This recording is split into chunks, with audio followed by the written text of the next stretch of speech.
आप लोग कितने दिन रहे डिस्ट्रिक्ट में? How long? 6 महीने में कोई 2 ऑफिसर अपना बताएंगे what has been the most interesting और most challenging experience? Any two? Yes. नमस्ते सर, जो 6 महीने में डिस्ट्रिक्ट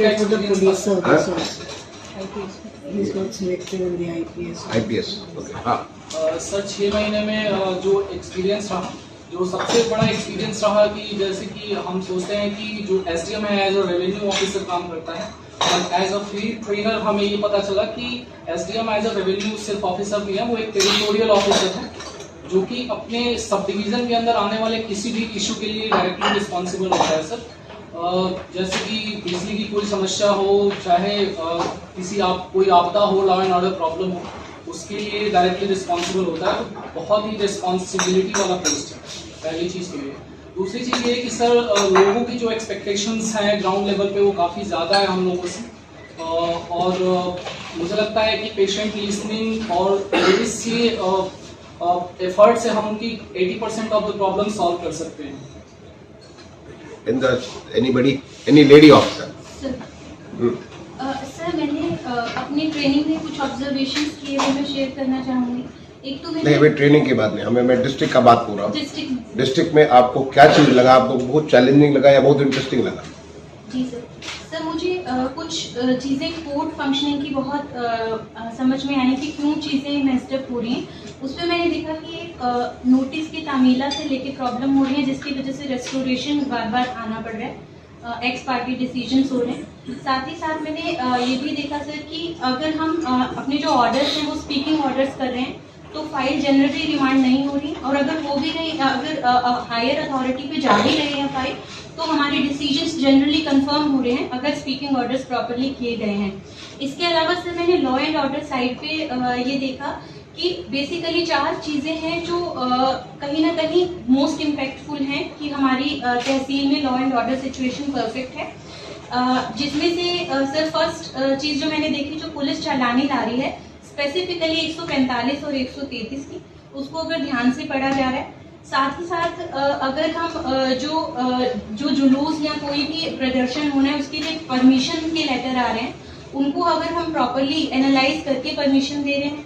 साथ ही साथ में सर जो तहसील दिवस है उसमें मैंने ऑब्जर्व किया कि लोग हर तरीके की मिसलेनियस प्रॉब्लम्स लेके आ रहे हैं, और वो बड़ी ही एक आशा के साथ आते हैं कि आप ऑन द स्पॉट एक बड़ी इफेक्टिव रेमेडी देंगे, और वो इतनी ज़्यादा डाइवर्स प्रॉब्लम्स लेके आते हैं जो जनरली स्पेसिफिकली रेवेन्यू रिलेटेड नहीं होती हैं, और हमें ऑन द स्पॉट वहाँ पर सॉल्यूशन प्रोवाइड करना पड़ रहा है। तो डिफरेंट वेरियस जो डिपार्टमेंट्स हैं वो उनकी क्या स्ट्रक्चरिंग है, उनकी क्या कार्यशैली है, अगर उसका ज्ञान है तो हम इफेक्टिव रेमेडी वहाँ पर दे पा रहे हैं। और लॉ एंड ऑर्डर में सर एक चीज़ जो और मैंने ऑब्जर्व करी कि जुडिशियल कोर्ट से ज़्यादा हमारी जो पावर्स हैं CRPC में जो कन्फर्ड है उनकी वैल्यू है, क्योंकि जुडिशरी का रोल तब आ रहा है जब क्राइम हो जा रहा है ऑलरेडी, जबकि हम लोग का जो यहाँ पर फंक्शन है वो है कि अगर हम इफेक्टिवली उनके प्रोविजंस को समझते हैं CRPC के और अपनी मैजिस्ट्रियल पावर्स को एक्सरसाइज कर रहे हैं, तो तहसील में बहुत रेयर है कि कोई बड़ी घटना घट सके। इसके अलावा सर इलेक्शन रिलेटेड काफ़ी चीज़ें सीखने को मिली, समझने को मिली। आप लोग जो वहाँ पे डिस्ट्रिक्ट में जो चैलेंजेस या जो लर्निंग हुई उसके कॉन्टेक्स्ट में जो आपकी ट्रेनिंग हो रही है, इज इट रेलेवेंट, और कोई ऐसी चीज है जो कि नहीं आपको मैंने वहां लगती थी जरूरत होगी, because you have seen for 6 months in the field, तो वो चीज आपको ट्रेनिंग में नहीं आ रहा? Any 2% from this side?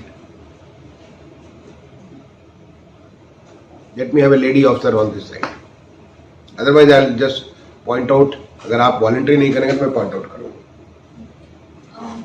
Sir revenue के मैटर्स में जो हमने बहुत डीपली देखा कि केसेस कैसे लिखे जाते हैं या केसेस कैसे आते हैं, उनकी प्रोसीडिंग्स कोर्ट में कैसे हो रही हैं, वहाँ पर लाइक क्या एक्चुअल प्रॉब्लम्स फेस हो रही है। तो हमारे ट्रेनिंग शेड्यूल में यहाँ पर सर मूट कोर्ट्स हुई और CRPC की हमारी बहुत अच्छी क्लासेस थी, तो सर उसमें बहुत इफेक्टिवली वो चीज़ें सॉल्व हो गई जो वहाँ पर हमें नीड लग रही थी कि हमें ज़रूरत होगी इस चीज़ को समझने की।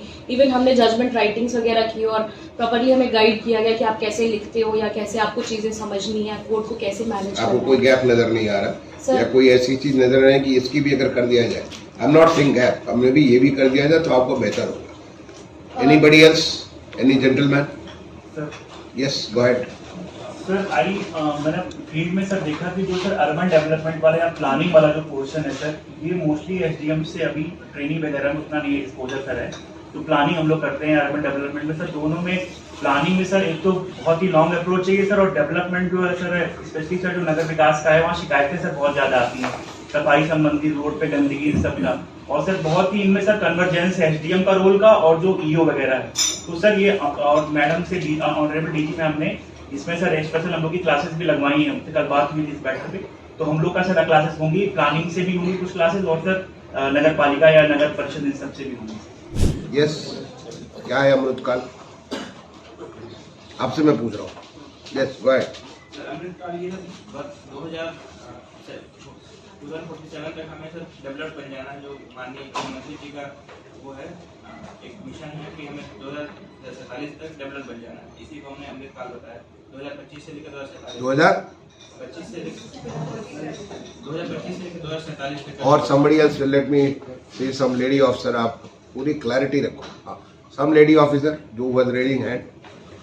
Yes, go ahead. सर आज़ादी के 75वें ईयर से 100th ईयर तक जो 25 साल हैं, तो उसमें जो भी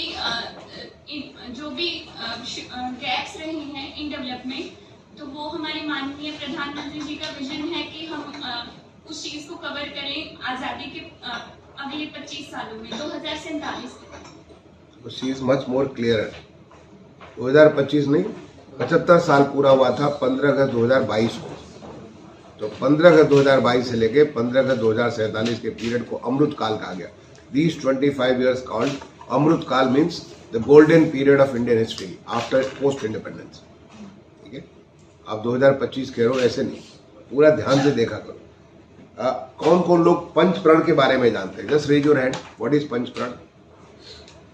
दो सुन लो, आप हाथ उठाइए, हाथ उठाइए जो लोग पंच प्रण के बारे में जानते हो। आई एम रियली सरप्राइज, आप लोग इतने पीसेस इम्तहान दे करके इतनी पढ़ लिख करके आए हो। नहीं नहीं, जो लोग बोल चुके हैं उनसे नहीं बोलना है, जो मैं नए लोगों से चाहता हूँ, जो लोग नहीं बोले।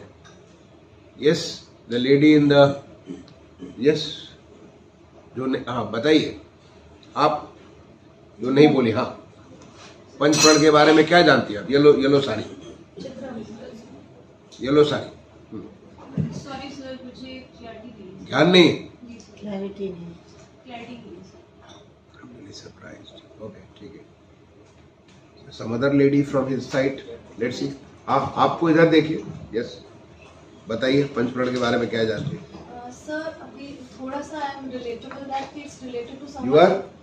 Sir my name is Malika and हाँ, सर एनवायरनमेंट से रिलेटेड थे कि हमें 45% जो हमने किया था कि हमारे इलेक्ट्रिसिटी का रिन्यूएबल सोर्सेज से होगा, उसको हम इंक्रीज कर देंगे। 33% था जो हमारा पहले 2015 के अकॉर्डिंग, उसको हम 45% पे ले आएंगे। तो सर अभी इतना ही, अभी I am not much clear on that. पहला नियम सीख लो कि जो चीज नहीं आती है उसके बारे में नहीं बोलना चाहिए। ठीक है, इट इज गेस वर्क नहीं होता। पंचप्रण बिल्कुल स्पष्ट है। अभी पूरे देश भर में शिला फलकम लगाए गए और हर शिला फलकम में पंचप्रण लिखा गया। पूरे देश भर में, हर गांव में, हर शहर में। आपका यहाँ पे एक लखनऊ में, आप इन लोगों को मैडम ले जाइए, अमृत स्तंभ, गोमती नदी के किनारे मैंने ही डिजाइन किया, पूरा अमृत स्तंभ मैंने डिजाइन किया। अब आप दिखाइए अमृत स्तंभ में क्या लिखा हुआ है। ले जाइए उनको, एक दिन टहलाने के लिए सवेरे सवेरे 6 बजे ले जाइए उनको, गोमती नदी के किनारे उनको वॉक कराइए। अमृत स्तंभ जो है बना है वो अमृत वाटिका बनी है। अमृत स्तंभ और अमृत वाटिका है। Somebody else will, some gentleman will attempt. Yes, आप बताइए। Go ahead. नहीं आपको नहीं। Yes. सर ये सर जब मैं यहाँ पे फील्ड में था सर, वहाँ पे वीडियो पे चार्ज था सर, फिर वहाँ पे मेरी माटी मेरा देश एक जो आयोजन कराया गया था, तो सर उसमें शिला फलकम लगवाए गए थे और उसमें सभी को पंचप्रण कराया पंचप्रण गया। ले आपने भी कराया होगा, तो जब दूसरों को करा रहे थे आपको याद हुआ कि नहीं याद हुआ? सर अभी ये तो बहुत गलत बात है। आप दूसरे को भाषण देने के लिए नहीं, दूसरों, जब आप दूसरों को कह रहे हो तो खुद पहले, सबसे पहले learning should be at home. पहले खुद को सीखो तब दूसरे को सिखाओ। जब खुद ही नहीं आता है तो फिर दूसरे को क्या सिखाओगे? Yes somebody else? Yes, go ahead please. Sir, what I can recall, खड़ा हो जाइए। sir, what I can recall, sir, 6 लक्ष्य हैं। पहला है कि जब नाम ही पंच प्रण है तो 6 कैसे हो सकता है? सर सॉरी अगर किसी को पंच प्रण कहेंगे तो पंच मतलब 5, तो 6 तो हो नहीं सकते, पंच ही होंगे। सर पहला है एक विकसित भारत का लक्ष्य। दूसरा है जो गुलामी की मानसिकता हमें रही है, जो कॉलोनियल माइंडसेट, उससे निजात पाना। तीसरा है भारत की एकता और अखंडता के लिए प्रयासरत रहना। और चौथा है सर इतना ही मैं रिकॉल करता हूँ। So one was the sense of duty among the citizens. We have to show it. और रिच कल्चरल हेरिटेज है हमारे देश है? में, जो बड़ी रिच कल्चरल हेरिटेज है sir. We have to take pride. So now broken pieces में आपने जोड़ करके बनाने की कोशिश। वो आप एक बैठ जाओ। आप एक बहुत महत्वपूर्ण पद पे, सबसे पहले तो मैं आप सारे लोगों को बधाई दूंगा। I heartily congratulate you for getting selected as state civil service officers। आप सारे लोग प्रदेश के सिविल सेवा के एक महत्वपूर्ण पद पर तैनात हो गए हो, और इसके लिए आपने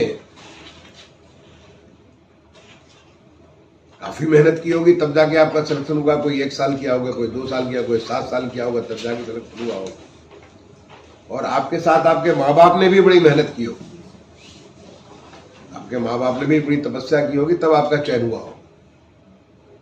और वही नहीं बल्कि आपके गुरु, जो भी अध्यापक गुरु रहे होंगे, उन्होंने भी आपके साथ परिश्रम किया होगा, तो जाके आपका सिलेक्शन हुआ। इतना आसान नहीं सिलेक्शन होना। ये भगवान का बहुत बड़ा शुक्र है, भगवान का बहुत बड़ा आपके ऊपर कृपा है, जिससे आज आपका उत्तर प्रदेश सिविल सेवा में सिलेक्शन हुआ। उत्तर प्रदेश एक राज्य तो जरूर है, लेकिन बहुत सारे देशों से बड़ा है। अगर दुनिया में आबादी के हिसाब से देखें तो 5वें नंबर पे आ जाएगा उत्तर प्रदेश। एक कई सारे देशों से, बहुत सारे देशों से बड़ा है। और ऐसे प्रदेश का सिविल सर्वेंट बनना अपने आप में बहुत बड़े गौरव की बात है।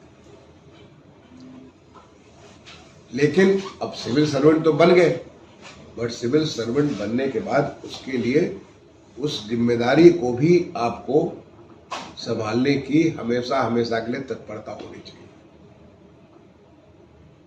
सिविल सर्वेंट और सामान्य एम्प्लॉयमेंट में बहुत फर्क होता है। एक आदमी जो एम्प्लॉयमेंट लेता है, बहुत सारे, जैसे आपने कहा कि फला जगह एम्प्लॉयमेंट किया, फला जगह, बहुत सारे लोगों ने कई सारे एम्प्लॉयमेंट लिए। उस एम्प्लॉयमेंट में एक टास्क है, ये टास्क को आप पूरा करते हैं। लेकिन एक सिविल सर्वेंट है, एक जन सेवक है। जन सेवक का कमिटमेंट होता है टू द पब्लिक, कि हमारे देश में लोगों की जिंदगी को कैसे हम बेहतर बना सकते हैं, कैसे उनको ऐसा माहौल दे सकते हैं जिससे कि वो अपने जीवन में जो अच्छा से अच्छा कर सकते हैं वो कर सके। ये एक पब्लिक सर्वेंट और नॉर्मल एम्प्लॉयमेंट में फर्क होता है। Your commitment is 100%, it is not 50%, 20%, 100%। तो पहले जब आपका कमिटमेंट अगर 100% पब्लिक सर्वेंट के तौर पे है, तो आपको समझना, सोचना और हमेशा गंभीरता से विचार करना चाहिए। ऐसा मत सोचिए कि आप एक बार सिलेक्शन हो गया, एक ट्रॉफी हाथ में आ गई तो परमानेंट ट्रॉफी होगी। No, it is not. समय बिल्कुल बदल रहा है, और आने वाले समय में पब्लिक सर्वेंट्स के लिए चुनौतियां और बढ़ने वाली है। Unless and until you prove yourself, you cannot sustain in the services। ये मान के चलिए, क्योंकि जन आकांक्षाएं बढ़ती जा रही हैं। ट्रांसपेरेंसी, लोगों को आप क्या कर रहे हो, कैसे कर रहे हो, ये सब सारी हर आदमी को जानकारी है। यू आर अंडर वॉच, आपको हर कोई देख रहा है। आपके सीनियर अधिकारी भी देख रहे हैं, पब्लिक भी देख रही है। आप क्या कर रहे हो, कैसे कर रहे हो, ये कुछ आके नहीं कर सकते हो, because life is so much transparent. Technology is catching you, आप कहाँ जा रहे हो, क्या कर रहे हो, everything is on the record. इसलिए आपको अगर पब्लिक सर्विस है, तो पब्लिक सर्विस के मतलब उस कमिटमेंट के हिसाब से, उस प्रतिबद्धता के हिसाब से आपको काम करने की जरूरत है। बड़ी छोटी सी बात मैंने कहा अमृत काल क्या है। अमृत काल हमारे, आपने आजादी का अमृत महोत्सव सुना होगा आपने। माननीय प्रधानमंत्री जी ने 21 मार्च 2021 को शुरुआत किया था, इसको आजादी का अमृत महोत्सव शुरू किया था साबरमती आश्रम से। देश की आजादी के 75 साल पूरे हो रहे थे, तो 75 साल ऐसे न चला जाए। 75 साल यानी अमृत काल, अमृत महोत्सव। उस अमृत महोत्सव के लिए पूरे देश को उन्होंने जोड़ दिया। सारे लोग मनाएं कि पिछले 75 साल में हमने क्या किया, हम क्या और कर सकते हैं और क्या आगे करेंगे। What has been our achievement, what are we doing and what all we can do, हम क्या कर सकते हैं, इसके बारे में पूरा देश में एक बड़ा उत्साह माहौल रहा। उसके बाद 15 अगस्त 2022 को जब उन्होंने देश को संबोधित किया लाल किले के प्राचीर से, तो उन्होंने कहा कि आज अमृत काल की प्रथम बेला है, यानी the first ray of the golden period of Indian history post independence. और इस प्रथम बेला से हमको अगले 25 साल के भीतर अपने देश को विकसित राष्ट्र बनाना है, अपने देश को विकसित देश बनाना है। आज तक जो विकसित देश कौन से हैं, जैसे आप कहते हो विकसित देश, हमारे दिमाग में तस्वीर आ जाती है, तुरंत अमेरिका की तस्वीर आ जाती है, जर्मनी की तस्वीर आ जाती है, फ्रांस की तस्वीर आ जाती है, ऑस्ट्रेलिया की आ जाती है, न्यूजीलैंड की आ जाती है, जापान की आ जाती है, साउथ कोरिया की आ जाती है। ये विकसित देश है। उन विकसित देशों की श्रेणी में भारत खड़ा होगा, ऐसा प्रधानमंत्री जी ने कहा।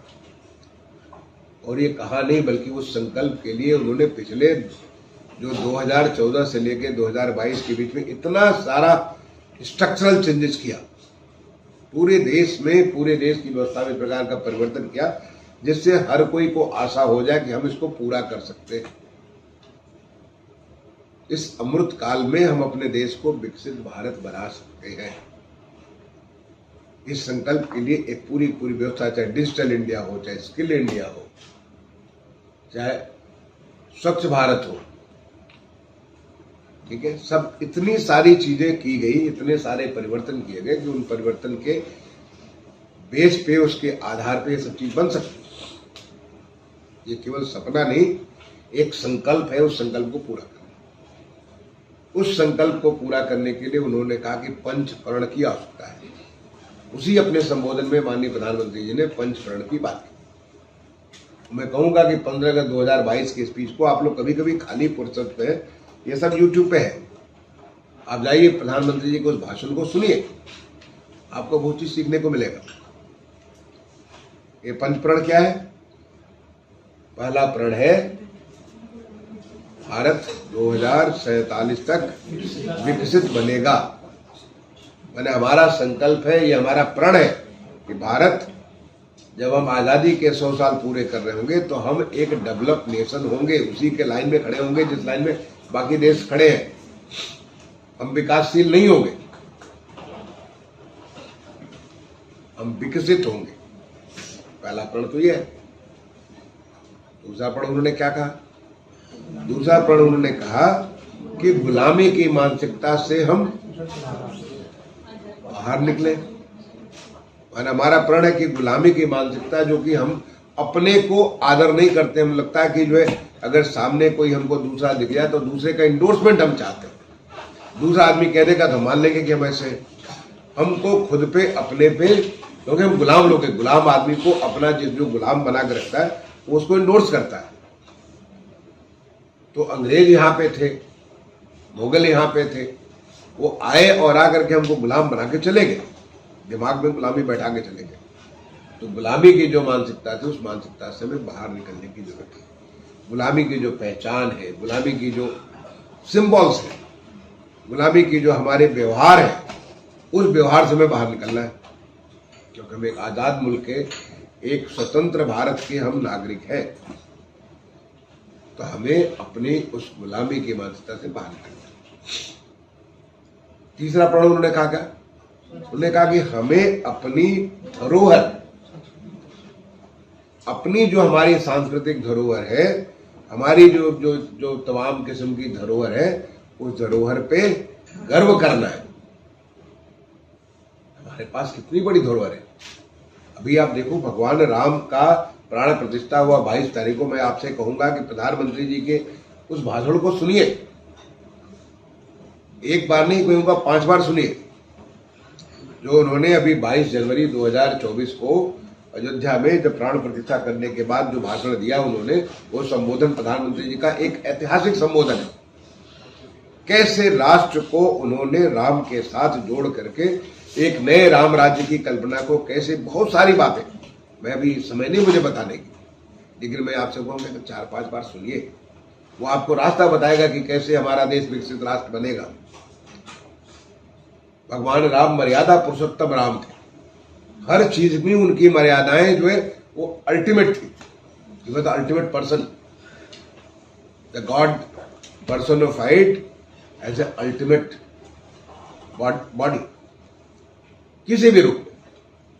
ये हमारी सांस्कृतिक धरोहर है, हमारे संस्कार हैं, हमारे शिल्प हैं, हमारी कलाएं हैं। ये हमारी जो इतनी समृद्ध हमारी जो पूरा का पूरा जो इतना सारा साहित्य है, वेद पुराण जो शास्त्र जो हमारे हैं, हमारी अपनी खुद की जो योग विद्या है, पतंजलि की योग विद्या, हमारी खुद की आयुर्विज्ञान है,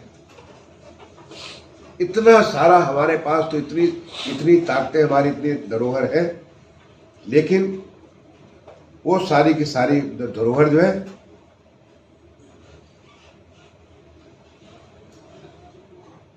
वो सारी की सारी धरोहर हमारी, हम उस पर गर्व ही नहीं करते, हम उसको वैल्यू नहीं देते। तो सांस्कृतिक धरोहर को, हमारी जो अपनी खुद की धरोहर है, उसके ऊपर हम गर्व करेंगे। जब गर्व करेंगे तो हम उसको और आगे बढ़ाएंगे। और आपने इसका नतीजा देखा, कैसे कोविड जैसे एक महामारी, जो वैश्विक महामारी थी, आपने अगर टीवी पे तस्वीरें देख रहे होंगे, तो कैसे ऐसे तमाम सारे देश, जो दुनिया के समृद्ध देश, दुनिया के विकसित देश थे, वो कैसे जैसे अपना चित्कार कर रहे थे, उनकी व्यवस्थाएं चूर चूर हो रही थी। और ऐसे में हमारे देश की जो क्या थी, हम आत्मनिर्भर भारत होकर के देश को आगे बढ़ाने लगे। हमारे देश में जो लोग कह रहे थे कितने करोड़ों लोग मर जाएंगे, हमारे यहाँ तो बहुत कम मौतें हुई। हमने 200 करोड़ से ज्यादा लोगों को वैक्सीन दिया। हमारे प्रदेश में हमने 40 करोड़ से ज्यादा लोगों को वैक्सीन दिया, और खुद की वैक्सीन बना के दिया, तमाम देशों को दिया। तमाम सारी चीजें हमने लोगों को, बहुत सारी मेडिकल जो आपकी चिकित्सीय उपकरण दिए। ये हमारे देश की ताकत थी, सामूहिक ताकत थी। ये हमारी सांस्कृतिक व्यवस्था थी, हमारी जो धरोहर थी। और वहां पे आयुर्वेद का कितना बड़ा, हमारा जो आयुष सिस्टम है, उसका कितना बड़ा योगदान हो। तो तीसरा प्रण हमारा है कि अपनी खुद की, अपनी धरोहर पे गर्व करना। चौथा प्रण क्या है? एकता और अखंडता। हमारी खुद को, हम सब सारे के सारे एक इंक्लूसिव भारत, हर कोई की ताकत, चाहे वो महिला है, हमारे जो दलित, शोषित, वंचित, सबको, सब सारे लोग मिल करके देश को आगे बढ़ाएंगे। भगवान राम की पूरी शक्ति क्या थी? वो तमाम शोषित, दलित, सब लोग मिल करके रावण जैसे महाप्रतापी, इतने बड़े विद्वान और इतने बड़े ताकतवर, जो कि हर उसको लोग को जीत सकता था, उसको भी परास्त किया। ये इस देश की ताकत है, लोगों की एकता और अखंडता। और पांचवा प्रण क्या है? हमारे अंदर कर्तव्य की भावना। हम सब सोचे कि देश प्रथम, हम अपने देश के लिए क्या कर सकते हैं, हम अपने देश के लिए क्या दे सकते हैं। देश ने आपको तो बना दिया, पीसेस बना दिया, अब आप देश को क्या दे सकते हो? उस कर्तव्य भावना से जरूर तो पांचवा प्रण हमारा बनता है। और ये पंच प्रण की भावना जब चलेगी तो देश हमारा विकसित होने से कोई रोक नहीं सकता। अब आप एक पीसेस अधिकारी के तौर पे बहुत कुछ कर सकते हो और सीखना चाहिए, क्योंकि देश जिस प्रकार से हमारा बदल रहा है, भूल जाइए कि वो जमाना, माई बाप वाला जमाना गया, कि आप अधिकारी है और माई बाप बन गए लोगों के, वो जमाना खत्म हुआ। अब नहीं, लोग आपसे अपेक्षा करते हैं लोगों की आकांक्षाएं होती हैं।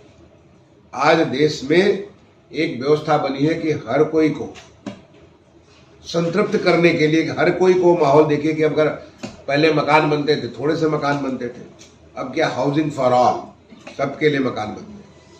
पहले क्या होता था, थोड़े लोगों को एजुकेशन मिलता था, आज एजुकेशन फॉर ऑल है ना। तो आज जो व्यवस्था पहले होता था, हेल्थ की व्यवस्था थोड़ी थोड़ी व्यवस्था होती थी, बड़े संकोच में हम काम करते थे, अब क्या health for all, skilling for all. ये अब देश जो है, क्योंकि अब देश ये एक नए रास्ते को लेकर चल रहा है कि अब ये देश हमारा विकसित राष्ट्र बनेगा और सबको जोड़ के चलेगा। जब सबको जोड़ के चलेगा, जब सबको सब उसमें जुड़ेंगे, तो उसमें ऑब्वियसली हमारा एक लक्ष्य है सबको सिचुएट करना। हमारे उत्तर प्रदेश में अभी माननीय मुख्यमंत्री जी ने, हमने एक फैमिली आईडी स्टार्ट की है।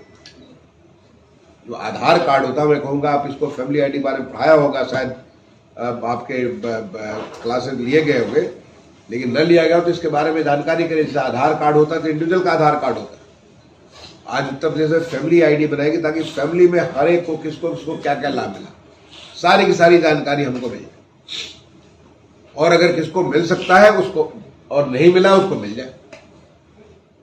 तो अब हम लोग हमारे पास आने की जगह हम उनके तक पहुंच रहे हैं। आप सोचो कि जो हमारा स्ट्रीट वेंडर जो कि जो केवल वो माने रेडी पटरी पे बैठ करके किसी का जूता चप्पल सिलता है, किसी का बाल बनाता है, किसी को जो है वो सब्जी देता है, किसी को फल फूल देता है, ऐसे आदमी के लिए भी आज पीएम स्वनिधि योजना के तहत वो भी अपने को बहुत आगे बढ़ाने के लिए स्कीम चल रही है। यानी पूरे देश को बदलने की स्कीम चल रही है। उत्तर प्रदेश, आज हम जो बात करते थे, अब बड़े पीछे छुप छुप छुप करके बात किया करते थे। उत्तर प्रदेश के बारे में शर्म आती थी लोगों को, क्योंकि उत्तर प्रदेश में शांति व्यवस्था खराब थी, यहाँ पे इंफ्रास्ट्रक्चर बहुत खराब था, यहाँ पे कोई कल कारखाने नहीं थे। आज उत्तर प्रदेश, नया उत्तर प्रदेश बढ़ने के लिए उत्सुक नहीं, बल्कि उसको रियलिटी, उसको जो वास्तविकता में बदलाव कर रहा है। यानी पूरी पूरी व्यवस्था बदल रही है, आमूल चूल व्यवस्था बदल रही है। आज हम $1 ट्रिलियन इकोनॉमी की बात कर रहे हैं। आज उत्तर प्रदेश हमारे देश का तीसरी सबसे बड़ी आर्थिक व्यवस्था है, और हम बहुत जल्दी दूसरा भी बनने वाले। हमारा जो है देश $4 ट्रिलियन इकोनॉमी बनने के लिए भी पहुंच रहा है, नजदीक पहुंच रहा है। बहुत जल्दी 4 भी बनेंगे, 5 भी बनेंगे, $1 ट्रिलियन बनेंगे। और जो ऐसा कहते हैं कि 2047 तक लगभग $30 ट्रिलियन की इकोनॉमी हमारी बन जाएगी, 30 से 32 ट्रिलियन इकोनॉमी बन जाएगी। हमारा प्रदेश कहां से कहां चला जाएगा, लोगों की अर्थव्यवस्था कितनी ज्यादा बढ़ जाएगी, लोगों की परचेजिंग पावर कितना, क्योंकि पूरी की पूरी चीज जिस तरह से व्यवस्था बदल रही है। तो इस पीरियड के आप एक सिविल सर्वेंट, आपको सोचना चाहिए कि आप इस समय एंटर कर रहे हो। 25 साल के बाद देश जब विकसित होगा तो पीछे मुड़ के देखो कि हमने इसमें क्या किया। आप संकल्प लो कि हम क्या कर सकते हैं। संकल्प लेने के लिए ऐसा नहीं कि आपको बहुत बड़ा पद की आवश्यकता है कि आपको चीफ सेक्रेटरी बनना तभी जाके आप कर सकते हो। जो जहां पे है वहीं इसके लिए कुछ कर सकता है, और अगर कोई न जाने तो कम से कम आप खुद जान सकते हो कि हमने इसके लिए जब 25 साल बाद, 25 साल बाद तो सब नौकरी में रहोगे, तुम लोग कोई रिटायर नहीं होगा। भगवान आपको सेहतमंद रखे, आप स्वस्थ भी रहोगे। 25 साल के मुड़ के बाद के देखोगे तो देखोगे क्या क्या औरों ने किया, हमने तो कुछ नहीं किया, तो आपको शर्म आएगी। अगर आपने बहुत कुछ किया तो आपको लगेगा चलो दूसरे चाहे कहे ना करें, हमने तो ये किया जिसकी वजह से आज हमारा देश विकसित हो गया। और देश विकसित कैसे होता है? देश विकसित तब होता है जब हमारा प्रदेश भी विकसित होगा। प्रदेश विकसित कैसे होगा? जब हर जिले विकसित होंगे, जब हर नगर और हर गांव विकसित होगा। थोड़ा मोड़ा अंतर तो रहेगा। तो गांव में चाहे वो खेती के बारे में हो, गांव की जो इंफ्रास्ट्रक्चर के बारे में है, गांव में लोग रहन सहन के बारे में हो, क्या हम उसमें क्या परिवर्तन ला सकते हैं। किसी बच्चे ने बड़ा अच्छा कहा कि आपके अर्बन प्लानिंग के बारे में। आज हमारा देश अर्बनाइजेशन के रास्ते पे बहुत तेजी से बढ़ रहा है।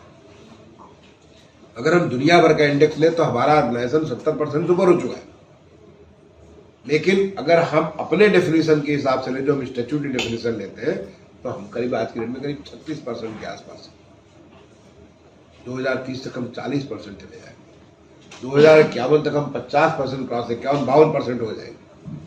करीब 88 करोड़ लोग हमारे रहेंगे। शहरों में रहेंगे।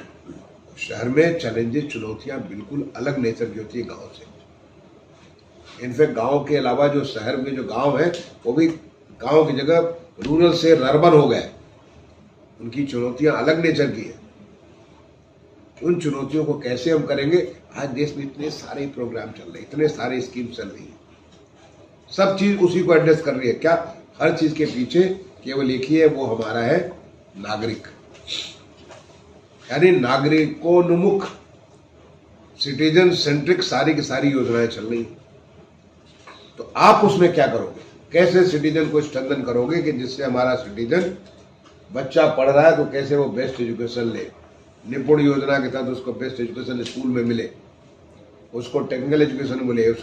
आज वो स्पोर्ट्समैन बनना है तो कैसे बेस्ट। अभी स्पोर्ट्समैन पहले जब स्पोर्ट्स का होता था, जब हमारे ओलंपिक और एशियन गेम्स होते थे और कॉमनवेल्थ गेम्स, हम काउंट करते थे चलो एक ब्रॉन्ज मिल जाए तो बहुत अच्छा है, ओलंपिक में एक ब्रॉन्ज मिल जाए, एशियन गेम्स में तो हमको थोड़े से 2-4 मिल जाए।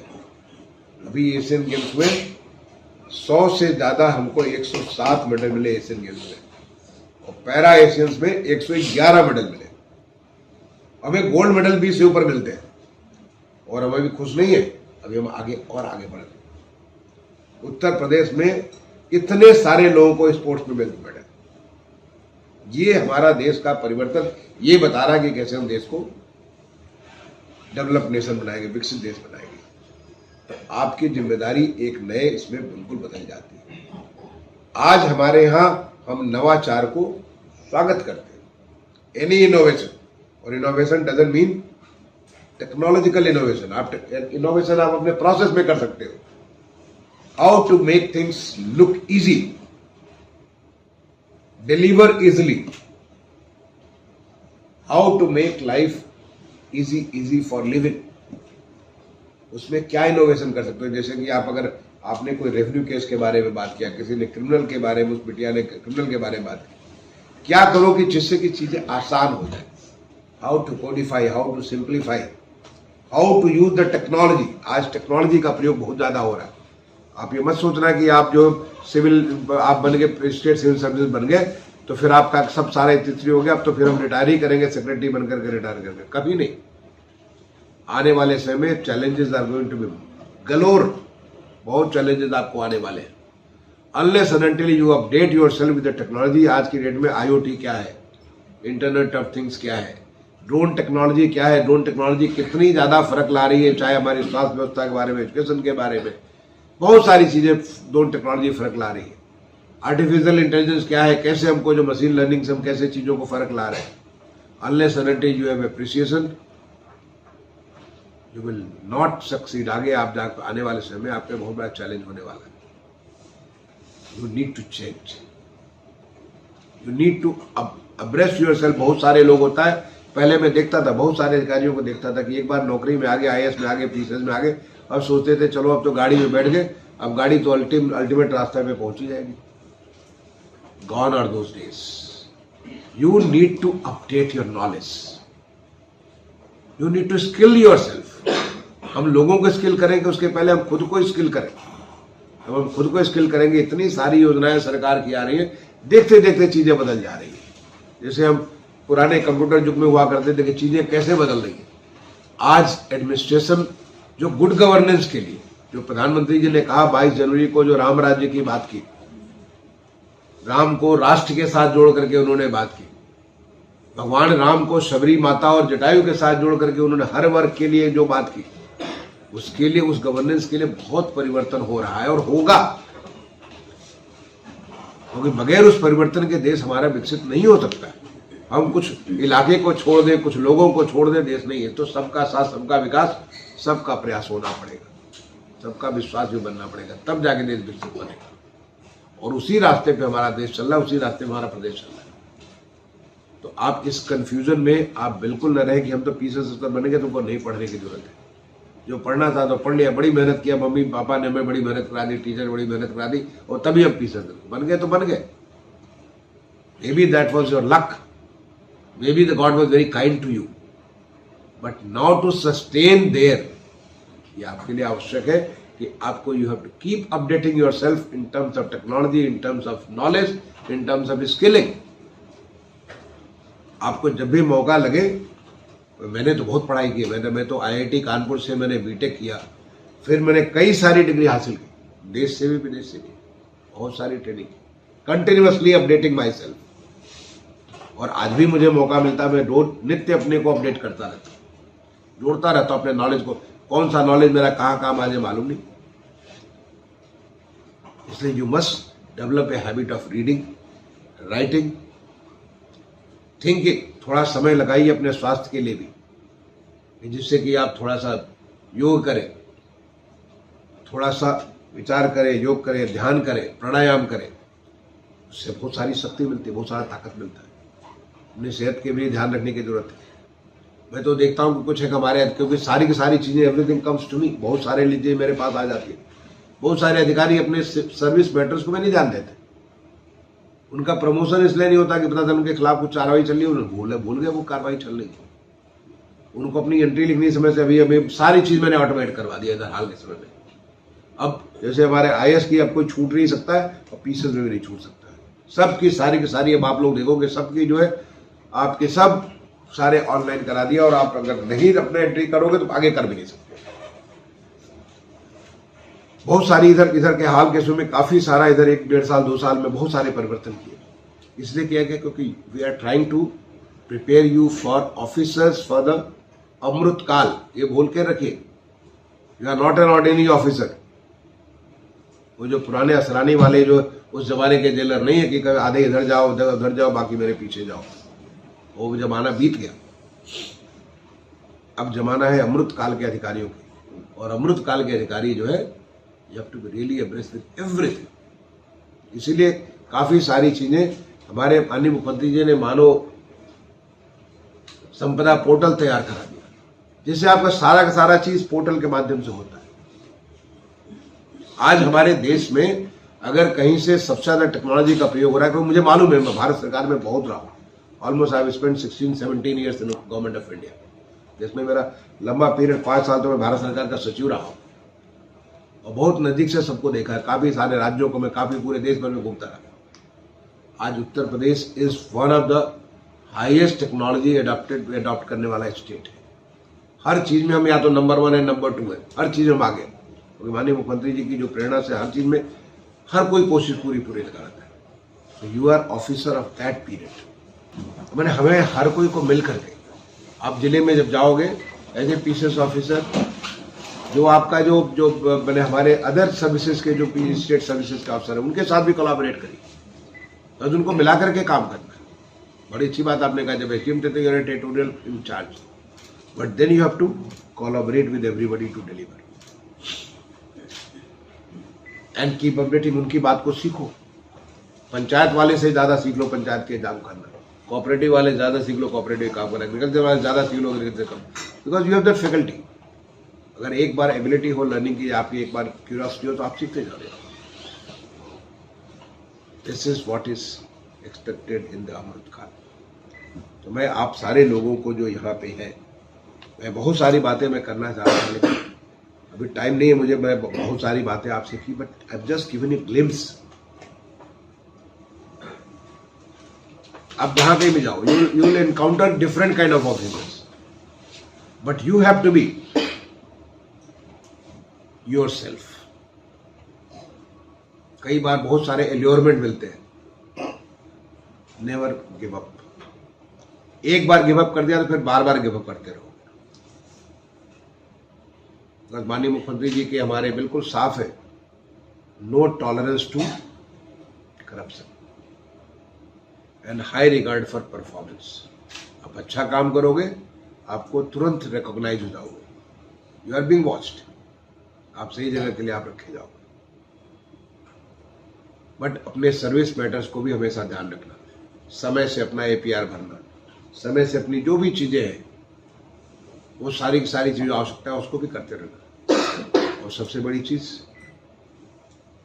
फैमिली का भी ध्यान रखना। अगर फैमिली आपकी नाखुश रही तो आप क्या परफॉर्म करोगे? There should be a balance, उसको आपको मेंटेन करना पड़ेगा, अपने तरीके से करना पड़ेगा।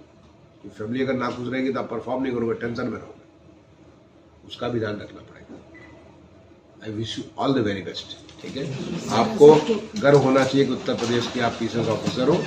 इस गर्व के साथ और अच्छा परफॉर्म करो, जो अपेक्षा देश की है, हमारे प्रदेश की, उसके हिसाब से परफॉर्म करो। Thank you.